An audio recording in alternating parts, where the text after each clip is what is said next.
I got scammed in the Philippines, but it's not what you think it is. Let me start off with why I left Thailand to go to the Philippines, and it followed up with knowing an associate that had a hotel business in the Philippines, and I was asked to come over and help manage the place while he was gone. I booked my plane ticket months ahead of time. It was a hotel that I had invested in before I left the US. So while I was staying in Thailand, I was staying in Thailand just for a few weeks, and then I would fly over to the Philippines to go to this hotel. So I get to the hotel, I meet the staff, I meet the guy's girlfriend, I get acquainted with the place, I work at the place, I train the employees, the staff a little bit, I get all of the missing things that are missing from the hotel, I meet the building owner because it's actually not a full ownership of the building, it is just of the business. So this individual had me do a real estate course where I had to pay like $250 a month just to learn how to do real estate. When I came over to the Philippines, and after staying here for so many months, came to realize that you don't really need to pay money to learn how real estate works. Real estate is actually just a cookie crisp, simple thing of you need capital, so when you have capital, you just buy. This person made it seem like you needed a lot of secret knowledge about real estate in order to do real estate when it's really not that case. And a lot of times these gurus on the internet like to try to make something out of nothing in order to sell you on something, when all would have saved you so much money and time if you would have just maybe talked to someone in the real estate business. But let's get down to my main issue. So I get here, I'm working the hotel and expected to take care of everything. I'm basically trapped in because now I have physical people, I have employees to deal with, and then I have like the building owner that I have to deal with, and so many other things at once, even like the hotel's bills and everything. So this person is out of contact because he is on the other side of the world while I'm here. And as I was working this very unorganized business model, I was also not getting paid or even compensated for anything I've spent out of my own pocket and for any labor. So one of the things that bothered me is how Filipinos get exploited by people of America or people of any Western country that is hiring Filipinos for certain jobs. And the thing about it, these guys weren't even getting paid overtime, but were asked to basically work 24 hours a day. And it got to a point where one of the employees was hospitalized because they had a heart condition, which nobody knew about except for the guy that was running the business girlfriend. So she knew about it, didn't say anything until after the guy was in the hospital. Now, he was already working 2 jobs in order to support his family. One of the things that really bothered me and triggered me was the fact that on his birthday, they made him work 24 hours, like overnight, no overtime, on his birthday. Now, I was furious and chewing everybody out, but I was getting gaslighted, saying I was gaslighted, and the guy says that they talked about this before I got here. Of course he's gonna say yes, because Filipino culture is a yes culture. Even though they don't want to do it, they still say yes, and often get taken advantage of. So here's my thing. This is gonna be a deep story. So I was in a fraternity when I was in the US. It was a fraternity of all men that have my skin, and it was supposed to be about men getting together, traveling, sharing business ideas, creating businesses. But later did I learn that I was actually getting scammed 3 times in one go. The first time was starting a new business and trying to get a service done. In this fraternity, it is made out of a bunch of coaches that teach Forex, teach how to get remote jobs, teach how to get into IT, teach how to form business entities, mental health coaching, just all kinds of things. Of course, to pay for the courses, they were relatively cheap, but also these coaches had services they provided, like credit. There was one coach that sent letters to the credit bureaus and to help erase negatives off your credit. He was legit, okay, and I used that service. But then there was another coach who helps you with forming a business entity and with all the paperwork. I pay the guy just like I paid for services for my credit repair. I pay the guy that's a coach out of this fraternity. I pay the guy $3K 3K for a business entity. Now, I did my research. It does cost around that much for this business entity, specific one. It wasn't an LLC. It was a certain entity that was a little bit above an LLC. So I paid 3K to have it done, and it's supposed to take 3 months at most. It's supposed to get notarized, and it's supposed to go through the courts and all that stuff. So I do it. I send the 3K over for that service to be done. A year later, nothing. Other people that went to this guy in this fraternity were trying to get, lines of credit. Were trying to get other services that he was offering, and he did not deliver. And then one of the things is he was advertising that you could get an EIN for your business without using your social security number. Now, selling that service, I don't even know if it's legitimate. And I kind of feel like if anyone went through that route, that they might be committing fraud if their business is still going, using this EIN number. When you find out that that's not a service, it might be fraud. But if you don't know and you think that there's like services out there to help you get your business started, to like work around the system, I don't think it exists. And I think that people blow that up so they can take advantage of people who don't know any better. Now, we always try to find all the loopholes, just like our politicians and everything. We're trying to do things to get ahead. I get it. Don't blame the person or just be an a-hole and be like, you need to do things this way, because if you're not a business owner, you don't understand. If you're not a person in that range, you're not going to understand what people are trying to do as they're growing. So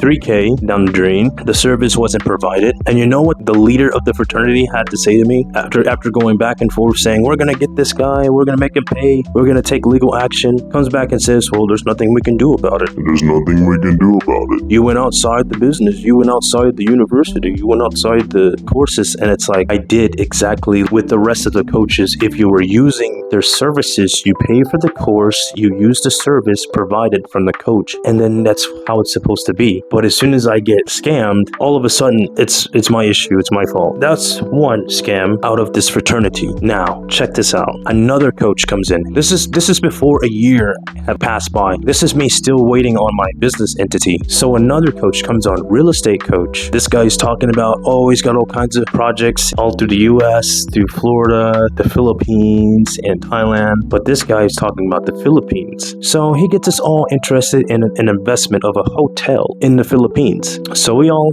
invest, and he gives us like these contracts. And this is the first time I even got into this kind of investment. I'm a newbie. I know nothing about real estate, and I'm still trusting in my fraternity. And by the way, this fraternity started like 3 years ago. I've been in this fraternity since it first started. So I was one of the original people in it, along with the owner that started the fraternity. So I was watching it grow, and it seemed like it was going good. People were getting jobs, people were growing, and I was the most active person in the fraternity, the most active and loyal person. But you're about to see how bad I get burned. So this guy is like, you gotta jump on this. There's so many hidden things in the real estate business that if you try to do it on your own, you'll get lost and everything. So he's offering this course that's like $250 a month to learn how to do real estate. And then while we're doing that, we're basically paying to learn nothing, of course. We're paying $250 a month while also investing in this building. And guess who are the only people who did any actions, who actually seen the hotel, who actually went on the property and actually worked the property? Me, the only person, because I was the only person willing to use my feet and take action and do something. And it's kind of sad that the people who take action and do the most are the ones that get burned the worst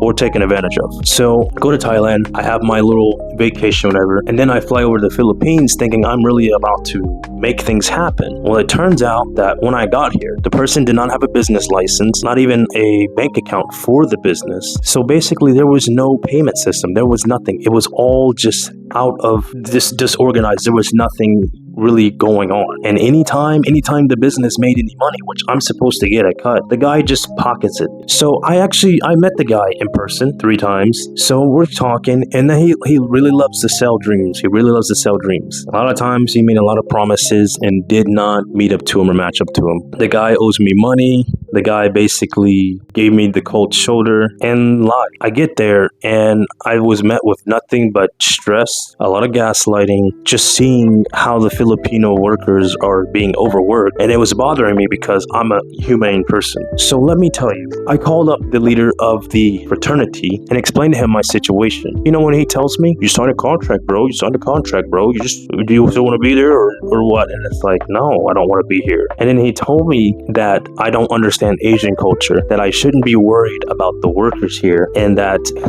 these came from his words. These were his words. You don't understand Asian culture, man. They love working out here. They'll even work for free if you let them. And then that's when it occurred to me that I wasn't with the right group anymore. When I realized that this fraternity wasn't for me and that the people in it just wasn't for me. Because these are the type of people who talk about how hard and how terrible things are in the States, but then we'll travel to a foreign country and bring that same kind of energy and treat the people of the country that they're living in as less than, and will even exploit and use them. Even I was exploited, even from my own fraternity and also from this guy that I was supposed to be business partners with. I poured my money into this place and I got nothing out of it. But the place is doing well. I actually had to step out and just walk away because my mental health was taking a toll. I was not enjoying the Philippines. This is the reason why the Philippines was started off rough for me, is because of this hotel and also this person that brought me over here or had me come over here with the intentions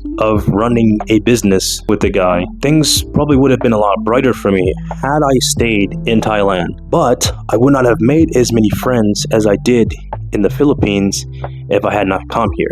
So there is something positive that came from being in the Philippines, was even after all of this mess, I found a way to make the best out of it. Now, do I think the guy that brought me over here is a scumbag? Yes. Do I think what he's doing now is terrible? Yes. And I will say that I've been seeing how this guy works all throughout the Philippines.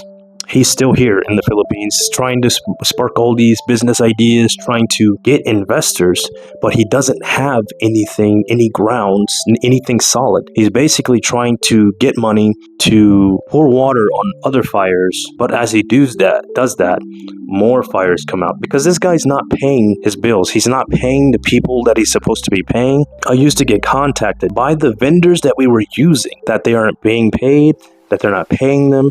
And I'm just watching this guy burn all kinds of bridges. Me and my friend, big influencer, has a really huge following, and he knows the business and the system. Me, I know the business and the system. Two valuable assets he burned. Now the place is suffering. I don't know what's happening with the guy. I don't know what's he gonna do, but honestly, him being in the Philippines is just not a great idea. And anytime his name, which I will not bring up to, get got for defamation, but anytime his name is brought up, I have to warn people not to do business with this man. And another thing, a lot of my friends that I've met were thinking about doing business with him. I had to warn them.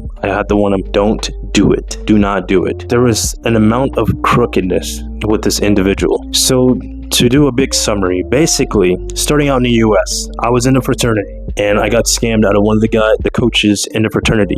And the leader of this fraternity chose to do nothing but allow it. Didn't even tell anyone, just kept it all quiet. They allowed the guy to quietly get away and then nobody spoke up for me. The last guy for this real estate investment screwed me over, let me use a lot of my revenue to also live here, try to keep the business running. So I had the pressure of employees, the pressure of all the legal stuff, because I kept asking, where's your business permit or license or whatever? And it's just like, I don't know. I thought everything was like put together when I got here. So I get here, nothing. No bank account, no nothing. No license, no permit, no nothing. And I'm like, this guy is over here violating human rights. There's a Filipino thing for workers, so you don't abuse their rights as workers and overwork them. I'm surprised this guy did not get reported. He is extremely lucky that he has not been reported, because if he does get reported, he's going to be out of the country and maybe blacklisted. He should be blacklisted, because anybody that comes over here and even how do you get exploited by someone that comes from your same homeland? How do you get exploited? How do you come to the Philippines? It's one thing to get scammed by a Filipino, but then to get a scam by someone who comes from your same homeland is bonkers. It is crazy. So here's one thing to watch out for. It is not the Filipinos that you have to worry about when it comes to scams. It's your own people. It's your own people you need to worry about. Especially if you come from America, nobody has any good intentions for you. They don't. They're all playing the same game. So my advice for you is don't do courses that seem too good to be true. Make sure the courses are strictly for education, not some investment deal. Don't even think about it. If you want to do something investment wise, you need to do your due diligence, do the research, actually talk to the person at the whatever you are trying to invest in. Do not do third party nothing, and be careful who you decide to socialize with. And also, if you're in a group, be very vigilant, because not every group out there has the best intentions for you or has integrity. I'll tell you one thing, the group that I was in, I had to find it out all within a few months that I was in the Philippines. I had to figure out that I got scammed in 1 month, and I had to find out I got scammed again, and I had to find out I got scammed again. So I got scammed 3 times in one go. But guess what? I was still able to climb out at top. So I'm still doing well, but I don't know, karma has a funny way of coming back, but rest assured, I think karma is going to serve its course with these individuals. Anyway, that's my story of how and why I left Thailand to come to the Philippines. I had no intentions to come to the Philippines. I only had intentions for Thailand, but I came here purely off this real estate investment thing, and then it turned out to not be what I thought it was. So that's my story. Also, stay tuned for tomorrow, because I'm doing a collab with Pinoy Floyd, with me also still telling my story, but on his channel, because his channel has a bigger reach than mine. I only have like around 300 subscribers, but I am trying to get monetized. So give me a thumbs up, give me a like, subscribe, and I'll see you on the next one.